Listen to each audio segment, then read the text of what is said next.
नमस्कार। डीएलएड की कक्षा में आप सभी का स्वागत है। मैं स्वांगी, प्रवक्ता शिक्षा शास्त्र, राजकीय शिशु प्रशिक्षण महाविद्यालय, प्रयागराज, उत्तर प्रदेश। आज हम सभी डीएलएड चतुर्थ सेमेस्टर के प्रारंभिक स्तर पर गणित के पठन एवं लेखन क्षमता का विकास बच्चों में किस तरह से करेंगे, इस प्रकरण पर चर्चा करेंगे। गणित क्यों महत्वपूर्ण है? गणित का क्या महत्व है? हम सभी यह बात जानते हैं कि गणित हम सभी के जीवन के प्रत्येक पहलू में व्याप्त है। प्रत्येक व्यक्ति, चाहे वह किसान हो, दैनिक मजदूर हो, कारीगर हो, अध्यापक हो या वैज्ञानिक हो, सभी अपने दिन प्रतिदिन की अलग अलग परिस्थितियों में गणित के सिद्धांतों का प्रयोग करते रहते हैं। हमारी दिनचर्या का प्रारंभ ही गणित से होता है। चाहे घड़ी या कैलेंडर देखना हो, वस्तुओं के आयामों की माप हो, मुद्रा की लेन देन हो, दूरी नापना आदि अनेक कार्य गणित के ज्ञान के बिना करना असंभव है। राष्ट्रीय पाठ्यचर्या रूपरेखा 2005 के गणित दस्तावेज में स्पष्ट रूप से उल्लिखित है कि विद्यार्थियों को हमें ऐसी गणित की शिक्षा प्रदान करनी है जो उनके वर्तमान जीवन के लिए प्रासंगिक हो तथा गणित के भावी ज्ञान के लिए आधार का भी कार्य करे। इसी क्रम में हम इस चर्चा को आगे बढ़ाएंगे। गणित क्यों आवश्यक है? बालक या मनुष्य के लिए इसकी क्या आवश्यकता है? तो इसमें पहला बिंदु है, गणित तार्किक क्षमता को विकसित करता है। हम सभी यह बात जानते हैं कि गणित सत्यता को तर्क के द्वारा स्थापित करता है। गणित के अध्ययन से तार्किक विश्लेषण करने के लिए मस्तिष्क का प्रशिक्षण होता है, जो जीवन के अन्य क्षेत्रों में भी उपयोगी है। गणित चिंतन शक्ति का विकास करता है, क्योंकि गणित एक ऐसा विषय है जिसमें अमूर्त चिंतन पर विशेष बल दिया जाता है। जैसे जैसे बच्चे उच्च कक्षाओं में बढ़ेंगे, उनको अधिकांश संप्रत्यय अमूर्त रूप में ही सिखाए जाते हैं। इसलिए गणित का अध्ययन चिंतन शक्ति के विकास में भी सहायक होता है। गणित हमें चरणबद्ध तरीके से कार्य करना सिखाता है, जिसके कारण मस्तिष्क अनुशासित ढंग से कार्य करता है। गणित विषय का ज्ञान व्यवहारिक जीवन में उपयोगी है, क्योंकि यह व्यक्ति के तार्किक निर्णयात्मक क्षमता के विकास में भी सहायक होता है। आगे बढ़ते हुए हम देखेंगे कि गणित शिक्षण के क्या उद्देश्य हैं प्रारंभिक स्तर पर। तो उसमें पहला बिंदु है, बच्चों को गणित के महत्व से परिचित कराना। बच्चों में तर्क, चिंतन, समस्या समाधान, एकाग्रता, क्रमबद्धता, स्वानुशासन तथा निष्पक्षता आदि गुणों का विकास करना। दैनिक जीवन में गणितीय समस्याओं से परिचित कराना तथा उनके समाधान की योग्यता का विकास करना। बच्चों में लंबाई, वजन, समय, मात्रा आदि संकल्पनाओं का ज्ञान कराना, जैसे कि हल्का भारी, लंबा चौड़ा, कम ज़्यादा, छोटा बड़ा आदि। संख्याओं की गणना करने की क्षमता का विकास करना। गणित की मूलभूत संक्रियाओं से भलीभांति परिचित कराना। विभिन्न ज्यामितीय आकृतियाँ जैसे त्रिभुज, वृत्त, आयत, वर्ग आदि से परिचित कराना। गणित तथा अन्य विषयों के साथ सहसंबंध समझने की क्षमता का विकास करना, जैसे कि हर विषय का गणित से कहीं ना कहीं कुछ संबंध अवश्य होता है। जैसे कि अगर हम भाषा की बात करें तो स्वर, व्यंजन, भौगोलिक विषय में भौगोलिक दूरी, भूगोल आदि में, और वैज्ञानिक विषयों में आंकड़ों के प्रस्तुतिकरण, वर्गीकरण आदि, इन सब की जो है सहायता से हम गणित की सहायता से कर सकते हैं। आंकड़ों के प्रस्तुतिकरण और व्याख्या करने की क्षमता का विकास करना।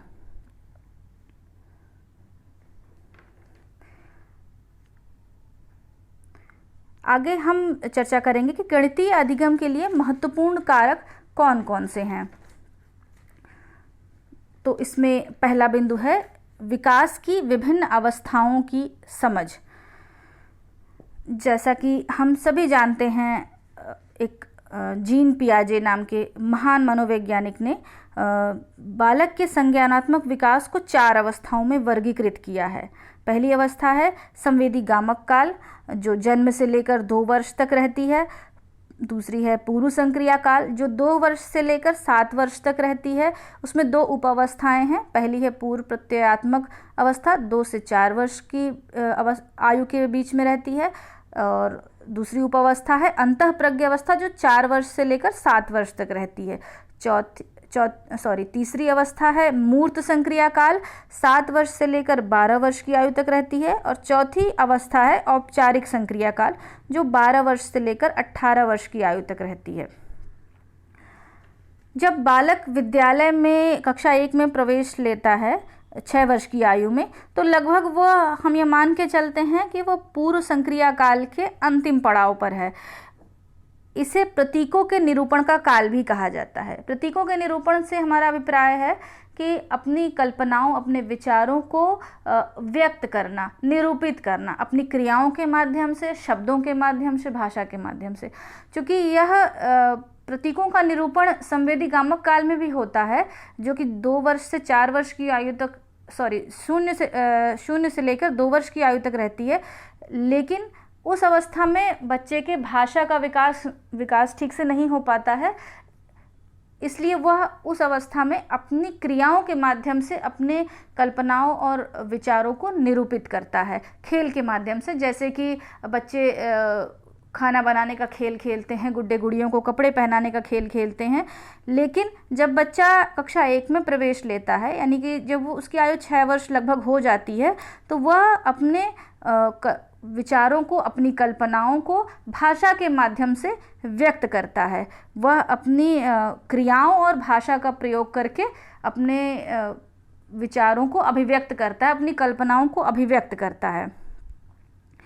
जब बालक कक्षा 2 में पहुंचने वाला होता है, तो उस समय वह मूर्त संक्रिया काल के प्रमुख लक्षण परिलक्षित करने लगता है। उसमें वो योग्यताएं दिखाई देने लगती हैं जो कि मूर्त संक्रिया काल में आ जानी चाहिए। तो मूर्त संक्रिया काल का हमारे लिए विशेष महत्व है, क्योंकि प्राथमिक विद्यालय में पढ़ने वाले बच्चे अपने जीवन का अधिकांश समय इसी अवस्था में रहते हैं जब वो विद्यालय में पढ़ रहे होते हैं। इसलिए यह अवस्था हम सबके लिए बहुत ही महत्वपूर्ण है।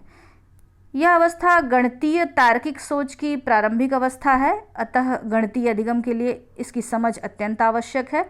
इस काल में बालक समूहीकरण और संरक्षण जैसी संक्रियाओं का भी प्रदर्शन करता है।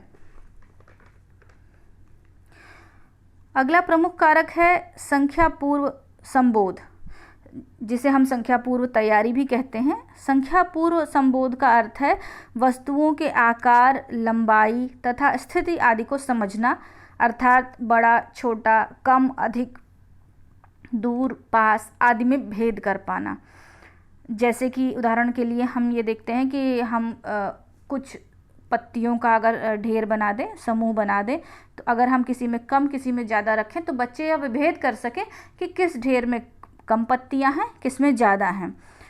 उसी तरह से हम देखते हैं कि छोटे बड़े में विभेद कर पाना, है ना। उसके बाद दूर पास में, ऊपर नीचे में। तो इन सब संकल्पनाओं को जब हम यह देख लेते हैं कि बच्चा अगर ये सब सीख रहा है तो वो उसकी संख्या पूर्व तैयारी किस स्तर की है। अगला प्रमुख कारक है बालक की पृष्ठभूमि तथा पूर्व ज्ञान की समझ। उसमें पहला बिंदु है बालक की व्यक्तिगत भिन्नता। बालक की व्यक्तिगत भिन्नता हमारे लिए बहुत महत्वपूर्ण है, क्योंकि गणित के अधिगम के लिए यह बहुत ज़रूरी है, क्योंकि हर बच्चे का अपना एक अनूठा व्यक्तित्व है, उसकी एक अलग बुद्धिलब्धि है, उसके सीखने का जो एस्पिरेशन लेवल है वो अलग है। तो इसलिए हमारे लिए बालक की व्यक्तिगत भिन्नता बहुत महत्वपूर्ण है। दूसरा है परिवार। बच्चा किस पारिवारिक पृष्ठभूमि से आ रहा है, परिवार शिक्षित है या कम शिक्षित है। तीसरा है उसका समाज, वह किस समाज से आ रहा है, बच्चा कहाँ रहता है, उसके साथी समूह कौन है, किनके साथ वह खेलता है। इन सब बातों का प्रभाव सीखने पर या गणित के अधिगम पर हम कह सकते हैं कि पड़ता है। आगे हम चलते हैं तो हम इस बात पर चर्चा करेंगे कि संख्या की अवधारणा का विकास बच्चे में किस तरह से कराया जाए, संख्या की अवधारणा किस तरह से विकसित की जाए। तो संख्याओं का क्रमबद्ध व व्यवस्थित प्रस्तुतिकरण सबसे महत्वपूर्ण है। संख्याओं से जब हम बच्चों को परिचित कराएंगे तो उन्हें हमेशा ही क्रमबद्ध तरीके से कराएंगे और एक व्यवस्थित रूप से ही हम संख्याओं को प्रस्तुत करेंगे बच्चों के सामने। दूसरा प्रमुख बिंदु है मूर्त शिक्षण सामग्री का प्रयोग।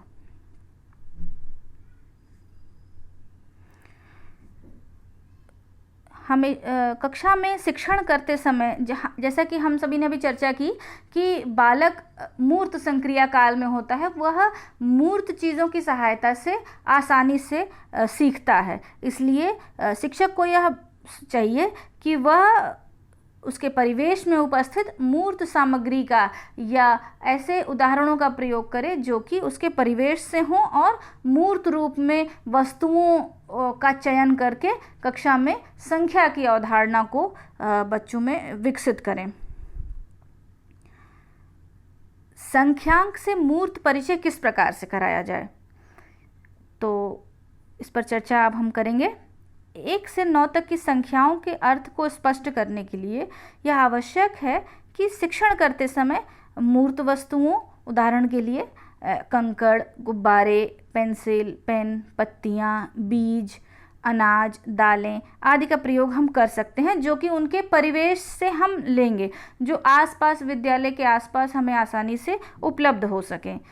संख्याओं के मूर्त व अमूर्त पक्ष में शाब्दिक संबंध विकसित करना, यानी कि जब हम शिक्षण प्रारंभ करेंगे तो मूर्त से करेंगे, मूर्त सामग्री का प्रयोग करेंगे, गिनती करने के लिए मूर्त सामग्री का प्रयोग करेंगे। धीरे धीरे हम भाषा के माध्यम से संख्याओं को बताएंगे, उन्हें लिखेंगे, उसके बाद हम चित्रों के माध्यम से बताएंगे। फिर उसके बाद हम बच्चे में जब यह संकल्पना विकसित हो जाएगी तो हम अमूर्त रूप से अगर संख्या श्यामपट्ट पे लिखेंगे तो बच्चा उतने संख्या का सामग्री हमें अलग करके, वस्तु हमें अलग करके गिनकर बताएगा।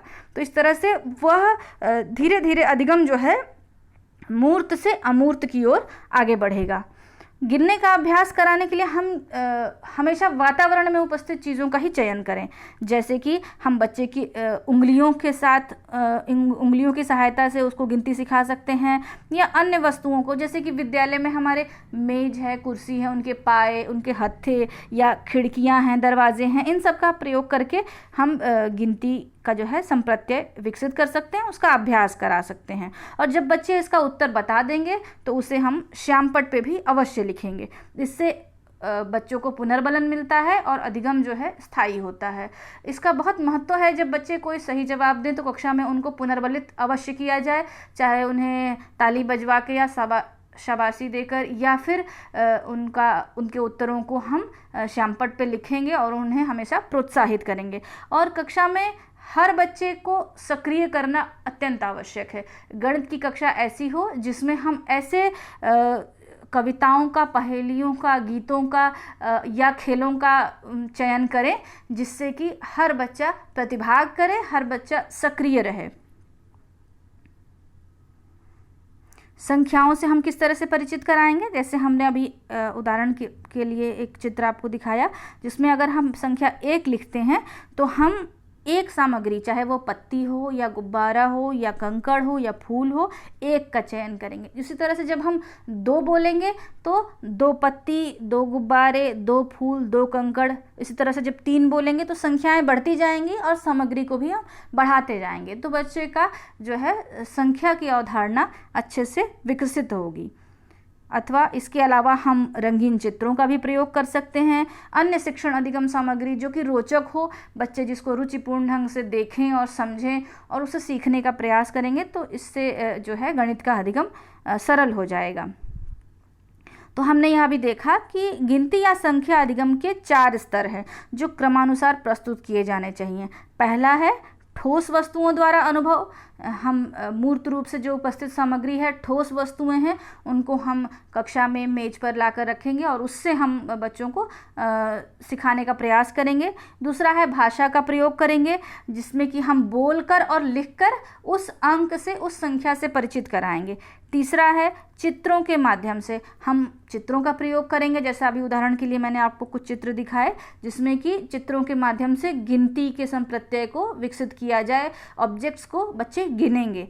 फिर अगला अंतिम पड़ाव है संकेतों और प्रतीकों के माध्यम से। फिर आता है हम श्यामपट्ट पे संकेतों को, संकेतांक जो होते हैं उनको लिखकर और उसके आधार पर हम बच्चों को गिनती का बोध कराएंगे। ये अंतिम चरण है इसका, कि संख्यांक से परिचय बच्चे इससे करेंगे, संकेतों के माध्यम से भी, या उनको किन प्रतीकों से हम रिप्रेजेंट या प्रस्तुत करते हैं। तो संख्याओं की समझ बच्चों में कब होगी, इस बात का हमें कैसे पता चलेगा? इसके लिए यह बहुत ज़रूरी है कि संख्याओं को बच्चे सही क्रम से बोल सकें। संख्याओं का परिचय हमेशा क्रमबद्ध कराना चाहिए, यह अभी मैंने आपको बताया। तो बच्चे जो हैं वो संख्याओं को सही क्रम से बोल सकें, दी हुई वस्तुओं की संख्या बता सकें। अगर हमने कुछ वस्तुएं मेज पर रख दी हैं और गिनने के लिए कहा, तो बच्चे उसकी संख्या हमें बता सकें, या बताई हुई संख्याओं के अनुसार वस्तुओं को अलग कर सकें, ये भी ज़रूरी है। दूसरा अगला बिंदु है दी हुई संख्याओं को सही क्रम से लिख सके। अगर हमने कुछ संख्याएं दे दी तो उन्हें आरोही क्रम या अवरोही क्रम में, जब हम उन्हें बता देंगे कि यह बढ़ता क्रम है और यह घटता हुआ क्रम है, तो बच्चे उसे व्यवस्थित कर सकें एक क्रमबद्ध तरीके से। अगला है अंकों को शब्दों में और शब्दों को अंकों में लिख सकें। यह सबसे अंतिम हमारा पद है, लेकिन यह महत्वपूर्ण सबसे है, क्योंकि जब बच्चे पूरी तरह से संकल्पना उसकी प्राप्त कर लेंगे, उसे सीख लेंगे संख्याओं को और उन्हें सही क्रम से व्यवस्थित कर लेंगे, तो उनको भाषा के माध्यम से भी हम ज्ञान देंगे। संख्याओं को अंकों में और शब्दों में कैसे लिखते हैं, तो वो उनको अंकों से शब्दों में और शब्दों को अंकों में कैसे परिवर्तित करते, यह भी बता सकेंगे। अगला आता है शून्य का संप्रत्यय। 1 से 9 तक की संख्याओं को जानने, पढ़ने तथा सीखने और उनकी आवश्यकताओं का ज्ञान प्राप्त करने के पश्चात बच्चों को शून्य की संकल्पना से अवश्य परिचित कराना बहुत ज़रूरी है। इसके लिए शिक्षक या शिक्षिका किसी प्लेट में कुछ नींबू ले लेगी या कुछ कंकड़ ले लेगी या ले लेंगे। उसके बाद उसमें से एक एक करके वो कंकड़ या नींबू हम हटाते जाएंगे और बच्चों से पूछते जाएंगे कि अब प्लेट में कितनी चीज़ें बची हुई हैं। जब वहाँ एक भी नहीं बचेगा तो हम बच्चे से पूछेंगे, तो बच्चे बताएंगे कि अब यहाँ एक भी कंकड़ या एक भी नींबू उपस्थित नहीं है। तो इसी को हम गणित की भाषा में शून्य कहते हैं। यह बच्चे को बताएंगे और उसे लिख कर भी बताएंगे कि शून्य को हम किस तरह से अंकों में निरूपित करके बताते हैं, किस तरह से उसे हम प्रेजेंट करते हैं शून्य को, संख्यांक को। तो शून्य का ज्ञान देने के लिए बहुत ज़रूरी है, यह बहुत महत्वपूर्ण है कि कभी भी कुछ नहीं की संज्ञा का प्रयोग नहीं करना चाहिए। जब हम शून्य का ज्ञान दें, उसके बदले हमें एक भी नहीं या किसी वस्तु या संख्या की अनुपस्थिति बताकर करनी चाहिए, जिसका अर्थ है कि जो स्थान पहले से भरा हुआ था वह अब खाली हो गया है। गणित की भाषा में इसे ही हम शून्य कहते हैं। या संख्या जो हम श्यामपट्ट पे लिखेंगे उसे हम शून्य बनाकर बताएंगे कि इससे हम इस संकेताक्षर से प्रदर्शित करते हैं। शून्य के जैसे उदाहरण के लिए यहाँ हमने एक डाली ले ली है, डाली में कुछ पत्तियाँ हैं, एक एक करके पत्ती हम हटाते जाएंगे और बच्चों से उसकी संख्या पूछते जाएंगे। जब डाली में एक भी पत्ती नहीं बचेगी तो बच्चा बताएगा कि यहाँ पर एक भी पत्ती उपस्थित नहीं है, यानी कि पत्ती की अनुपस्थिति है, यानी कि शून्य पत्ती इस डाली में है। शून्य के संप्रत्यय से संबंधित कुछ बातें हैं जो कि बच्चों को हम उदाहरण दे देकर या किसी न किसी प्रश्नों के माध्यम से हम बताएंगे। जैसे कि किसी संख्या के दाहिनी ओर शून्य रखने पर वह संख्या का 10 गुना हो जाती है। जैसे कि हम संख्या 1 ले लें, उसके दाहिनी ओर अगर हम शून्य रखते हैं तो हमें 10 प्राप्त होता है। किसी संख्या में दूसरी संख्या जोड़ने पर उन दोनों संख्याओं से बड़ी संख्या प्राप्त होती है। किंतु अगर किसी संख्या में हम शून्य जोड़ देते हैं तो उसके मान में कोई परिवर्तन नहीं होता है। साथ ही साथ जब हम किसी बड़ी संख्या में से छोटी संख्या को घटाते हैं तो हमें छोटी संख्या प्राप्त होती है, लेकिन अगर हम शून्य घटाते हैं तो उस संख्या में भी कोई परिवर्तन नहीं होता है। तो और इसके बाद शून्य में से हम कुछ भी घटा नहीं सकते हैं। जैसे कि अभी हमने कंकड़ का उदाहरण लिया कि एक प्लेट में हमने कंकड़ लिए थे और घटाते घटाते हमने उसको शून्य के समप्रत्यय से परिचित कराया था। तो हम यह बताएंगे कि जब यहाँ पर शून्य कंकड़ बचे हैं प्लेट में, तो अब हम इसमें से अब कुछ भी घटा नहीं सकते हैं। तो हम यह इस तरह से बच्चे को बता सकते हैं कि शून्य में से कुछ भी घटाया नहीं जा सकता है। आगे बढ़ते हैं। अब हम चर्चा करेंगे कि इकाई और दहाई से बच्चों को कैसे परिचित कराया जाए। 1 से 9 तक के संख्यांक इकाई कहलाते हैं। अब बच्चे इस चीज़ से परिचित हो गए हैं। अब वस्तुओं की बढ़ती हुई मात्रा को प्रदर्शित करने के लिए बड़ी संख्याओं की आवश्यकता पड़ती है। इसके लिए बच्चों को सबसे पहले दहाई का ज्ञान देना आवश्यक है। उसके बाद ही हम सैकड़ा, हजार, 10,000 और इस तरह से आगे बढ़ते हुए हम बच्चों को बताएंगे। कभी भी क्रमबद्ध तरीके से ही धीरे धीरे आगे बढ़ते हुए हम इस तरह से इकाई, दहाई, सैकड़ा का ज्ञान बच्चों को देंगे। तो हम दहाई का ज्ञान किस तरह से बच्चों को देंगे, तो उसमें एक विधि है समूहन विधि, जिसमें हम ढेर लगाकर, बंडल बनाकर, गट्ठर बनाकर वस्तुओं का, और फिर हम उससे दहाई से बच्चों को परिचित कराएंगे। उसके लिए हम यह भी कर सकते हैं कि एक एक वस्तुओं को क्रम से जोड़ते जाएं, और जैसे ही वह 10 होंगी तो उन्हें हम संख्यांक 10 से प्रदर्शित करेंगे। तो भी 10 इकाइयाँ मिलकर कैसे एक दहाई बनती है यह बच्चे जान जाएंगे। जैसे उदाहरण के लिए हमने यहाँ तीलियों का उदाहरण लिया है, तो 9 इकाई हैं तीलियाँ की, उसमें हमने 1 इकाई तीली जोड़ी है, तो इस तरह से 10 इकाइयाँ बन गई हैं, और 10 इकाइयाँ मिलकर एक दहाई बनती है। यह हम बच्चे को ऐसे प्रदर्शित करेंगे। फिर हम आगे बढ़ते हैं, तो एक दहाई यानी कि 10 इकाइयों का एक बंडल है दहाई, उसके साथ 4 इकाइयाँ, तो एक दहाई 4 इकाई यानी कि 14। उसी तरह से अगले चित्र में हम देखेंगे कि 2 दहाई हैं, 2 बंडल हैं 10-10 के, तो 2 दहाई और साथ में 5 इकाई, तो 2 दहाई 5 इकाई 25 बन जाएंगे। तो इस तरह से हम बच्चों को इस विधि के द्वारा इकाई और दहाई से परिचित कराएंगे। ये तो शुरुआत में हम मूर्त रूप से करेंगे। धीरे धीरे जैसे जैसे संख्याएं बड़ी होती जाएंगी तो हम वहाँ पर बच्चों को मूर्त से अमूर्त की तरफ आगे बढ़ेंगे, और श्यामपट्ट पे लिखकर भी हम इन चीज़ों को अमूर्त रूप से भी धीरे धीरे आगे बढ़ते हुए इसका ज्ञान बच्चों को करा सकेंगे। सबसे महत्वपूर्ण यह है कि कक्षा में बच्चों की सक्रियता बहुत ज़रूरी है।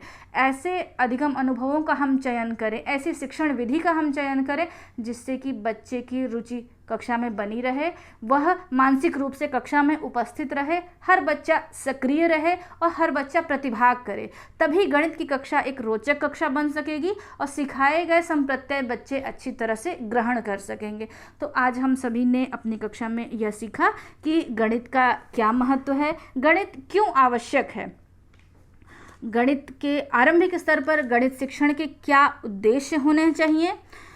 उसके पश्चात हमने यह भी चर्चा की कि गणितीय अधिगम के लिए महत्वपूर्ण कारक कौन कौन से हैं। इसके बाद हमने चर्चा की कि संख्या की अवधारणा का विकास किस तरह से होगा। जैसे कि हमने बताया क्रमबद्ध और व्यवस्थित प्रस्तुतिकरण के द्वारा मूर्त सामग्री का हम चयन करेंगे, उदाहरण परिवेशीय होंगे, और संख्यांक से परिचय जो है पहले मूर्त वस्तुओं से करेंगे, फिर भाषा के माध्यम से, फिर चित्रों और फिर संकेतों के माध्यम से करेंगे। इसके पश्चात शून्य का ज्ञान बच्चे को किस तरह से दिया जाए, इकाई दहाई से किस तरह से परिचित कराया जाए, हमने ये सब आज अपनी कक्षा में सीखा। आज के लिए इतना ही। धन्यवाद।